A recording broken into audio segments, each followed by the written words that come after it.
My name's Elliott. I'm an alcoholic. Thanks everyone for giving me this opportunity. I just want to start by saying what a cool meeting. I love that there's people from all over the place. I like how you guys are running this Zoom thing. I've been on a slew of Zoom meetings and they're usually not run this well. And I think it probably turns people away. So I'm really glad to see you guys doing well. My sobriety date is June 24th, 2018. I have a sponsor, I sponsor, and as people said, I have the privilege this year of serving as the co-chair on the CSCYPAA Planning Committee. I can say a little bit more about that later, but let's dive into some ESH first. The reason I came into the rooms was I had gotten a couple DUIs and I realized it was time. I didn't need to be doing that anymore. I was told by somebody that most people don't get a DUI, which makes sense. Most people don't get more than one. And that really makes sense. Most times things like that happen and it makes you change your mind, but I had other priorities. When I first came in, I wasn't really sure how I felt about AA. I was a little scared, but I really didn't have anything else to go on. I had done some IOP stuff before and it was just full of people that really didn't want to be there. And it was really detracting from the experience for me. I really didn't get a lot out of it. I had an attorney that recommended I go to some meetings because it would help me in court. I started doing that. And when I started coming, I really was able to listen to people and realize that my story is different from so many of yours, but there's so many similarities that I was really able to hear what I needed to hear for the first time. To me, hearing other people tell me, well, you shouldn't be drinking that much, you shouldn't be doing this, it didn't resonate with me because it didn't feel like they shared an experience with me. And they may have, but I was still drinking too. So I didn't really grasp that idea. Like other people, I started coming to meetings. I took a commitment to make coffee that lasted over a year, which I was fine with. I guess people said I made good coffee, so I'll take it. I started giving people rides to meetings. At one point, I didn't have a license, so I was taking rides from other people. And it was kind of that fellowship where I wasn't just showing up at a meeting, doing a thing and leaving. It was kind of like the before, the after, the, hey, how you doing? Those types of conversations that really kept me in. And something changed probably 4 or 5 months in. I was having a conversation with a guy I had asked to be my sponsor. He's still my sponsor. I was having a conversation with him at the time about step 1, step 2, step 3, thinking, well, I don't really know if this is right for me. I don't really know if this is where I should be. And I wasn't thinking about drinking again, but I just thought maybe I'm not done drinking. And, he very quickly put that into some perspective. There was something that I was doing that was taking that perspective away from me. I was going to a couple meetings a week, so it wasn't meetings. I'm not sure what it was. But once he really explained to me, the big book talks about raising the bottom for other people. My whole thing with step 1 was I was powerless over alcohol sometimes. My life was unmanageable sometimes. And it was always that sometimes that made me think, maybe I can do this. Maybe I don't need this. Maybe I got this. It really took people just, sharing their experience, but really drilling it home for me that my way doesn't work and it never has. And I need to do something different. And it took people saying that over and over and over again for me to realize, I don't have to have like some crazy bottom where I can't see anything but up. And so it's my only option. I don't need that because I learned that this disease is progressive. And that's not something that I knew originally. It's not something I was willing to learn. It took me listening to other people coming out of other rooms or just hang out and go to meetings and not do the steps and things like that to where I really kind of got the message. After listening for a while, I finally kind of got the message. And the first meeting I went to, I heard God all the time. And just coming from my personal experience, I thought it was talking about all these gods out there that I had a preconceived notion about contempt prior to investigation. I was turned away. It was a huge meeting. God was being shared around a lot. And I'm like, what is this place? What's going on?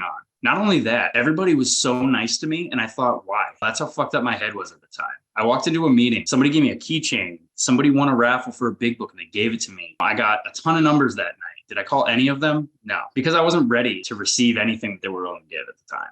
And at the time, that AA meeting that I went to, I was told to go for an IOP session. It wasn't something like, oh, maybe I should check this out. I was told to. I wasn't ready for it. And it wasn't until I went through the exercise of my sponsor where, it's a higher power of my own understanding.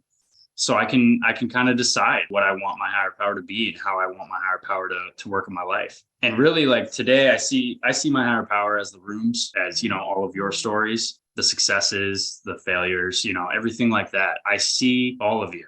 And I need to be at meetings. I need to be at fellowship. I need to be in contact with people to be reminded of that. It wasn't until I was able to take that preconceived notion of what I thought any particular God was about and threw that out. It wasn't until I did that that I was able to see that when everyone talks about, oh, I pray to God in the morning, well, they're praying to their God of their understanding. They're not praying to a God that I have an issue with. That was big. That was really big for me because it opened my mind to hear more things from people, even the people that do share on a particular religion or an experience with a religion.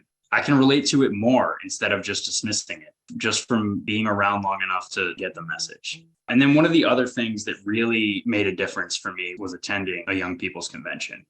What an experience. If you haven't had the opportunity to attend one, please do. Even if it's not CSCYPAA, please do. Sobriety countdown, the games, it's so much fun. I've been to 4 now. 2 were in person and 2 were virtual. We did our best with the virtual, but I got to say the in person was pretty spectacular comparative. Zoom just doesn't have enough of a interface to experience the same thing, at least with a convention. With meetings, it does a fairly good job. There's something about being in a room with a couple hundred people all just dancing and shouting and laughing. And so I got a service commitment at CSCYPAA 34 in 2019. I had a really cool time with it. I was an accessibilities chair, so I got to learn about how we could spread the message to more people, which was really cool. And I'm really glad that we have ASL tonight. That's such a cool thing. I just fell in love with service, just fell in love with giving back. It was unbelievable the things that we can do when we get together and then when we put aside all of our egos.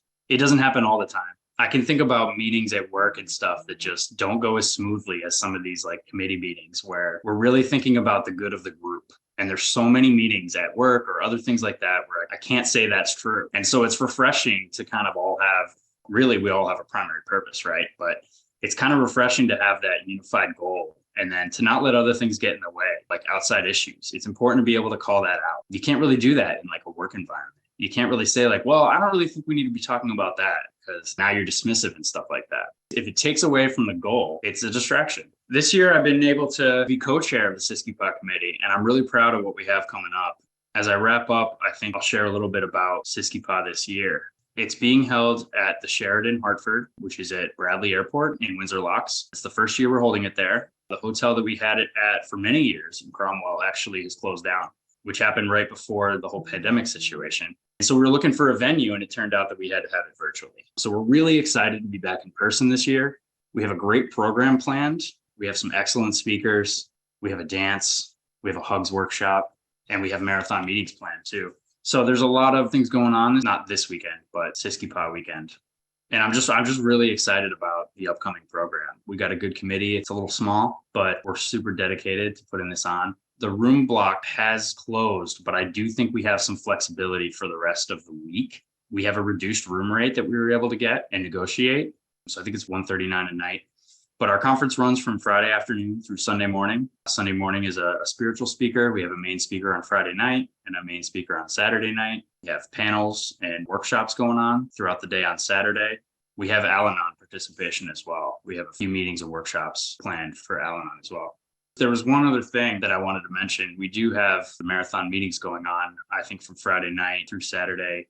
And I'd be interested in extending an invitation to this group to potentially take one of those on. I know that it's a virtual meeting, but I'm sure we could try to do something to accommodate that if there aren't people that are attending in person. I will definitely put my information in the chat, or if there's an individual that I can message it to instead, either way, that's fine. Just let me know.